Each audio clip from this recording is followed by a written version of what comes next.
lorsque je lisais l'encyclique Laudato Si pour la première fois, vers la fin juin 2015, je ne pouvais pas m'empêcher de juste souligner, d'entourer certains passages que je me disais « Oh, wow, ça c'est parlant! Oh, ça me surprend que ça a été écrit. » Puis dans le fond, tout ce que je vous présente aujourd'hui, c'est le résultat de tous ces versets, ces passages encerclés. Mais autant que toute la présentation que je vous donne, je les ai regroupés. Il y en a d'autres que je trouvais inspirantes, mais que je pouvais très mal regrouper avec les autres. Donc, je vous les présente en vrac.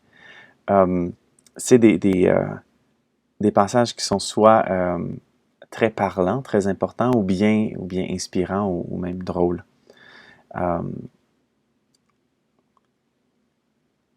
Paragraphe 70. Quand toutes ces relations sont négligées, quand la justice n'habite plus la terre, la Bible nous dit que toute la vie est en danger. On parle de quelle relation? Bien, c'est juste le fait de se rendre compte qu'on a une relation avec Dieu, avec d'autres êtres humains et avec la nature, avec le monde créé. Donc, lorsqu'on néglige ces relations, eh bien, la justice n'habite plus la terre. La Bible nous dit que la vie est en danger.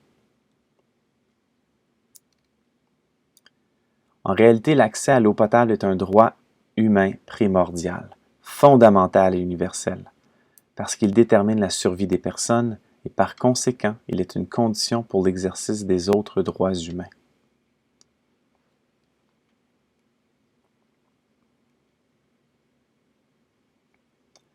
À cause de nous, des milliers d'espèces disparaissent et ne rendront plus gloire à Dieu par leur existence, et ne pourront plus nous communiquer leur propre message.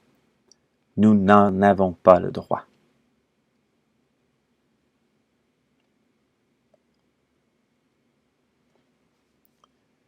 La fin ultime des autres créatures, ce n'est pas nous, mais elles avancent toutes, avec nous et par nous, jusqu'au terme commun qui est Dieu.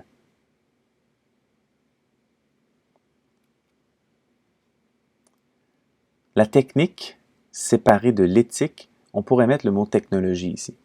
Et les technologies, ça peut inclure les modifications génétiques. Donc, la technique séparée de l'éthique sera difficilement capable d'auto-limiter son propre pouvoir. On pourrait penser à l'intelligence artificielle aussi, par exemple. Ah, ça, j'ai trouvé ça sympathique. Que le pape nous rappelle de faire le bénédicité, de faire une prière au début du repas. Je propose aux croyants de renouer avec le bénédicité. Il fortifie notre sentiment de gratitude pour les dons de la création, reconnaît ceux par qui leur travail fournissent ces biens et renforce la solidarité avec ceux qui sont le plus dans le besoin.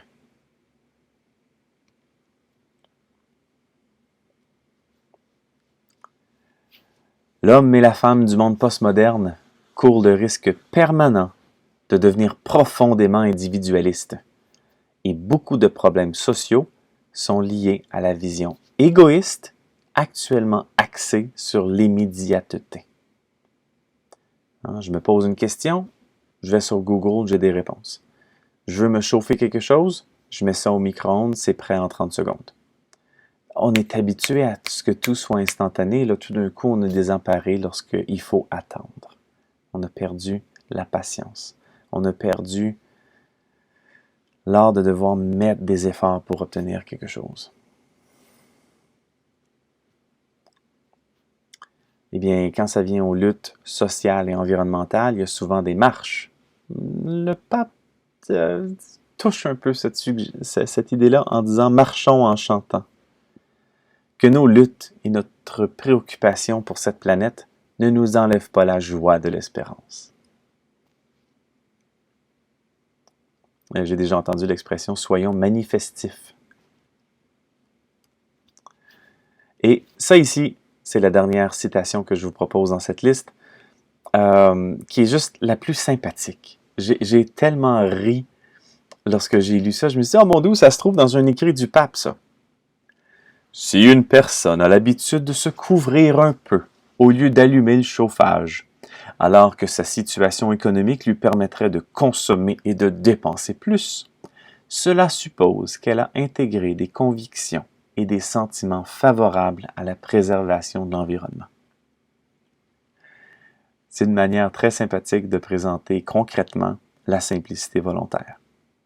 De dire on pourrait consommer plus, mais on fait le choix de consommer moins et ça paraît comme dans une maison de mettre notre petite laine, comme on peut dire au Québec. On se réchauffe un peu plutôt que de favoriser le chauffage toujours qui demande plus d'énergie, qui coûte plus cher. Bon, voilà. Alors merci Pape François pour toutes ces citations éclairantes. Dans la prochaine section, on verra les différents palmarès de choses importantes à retenir.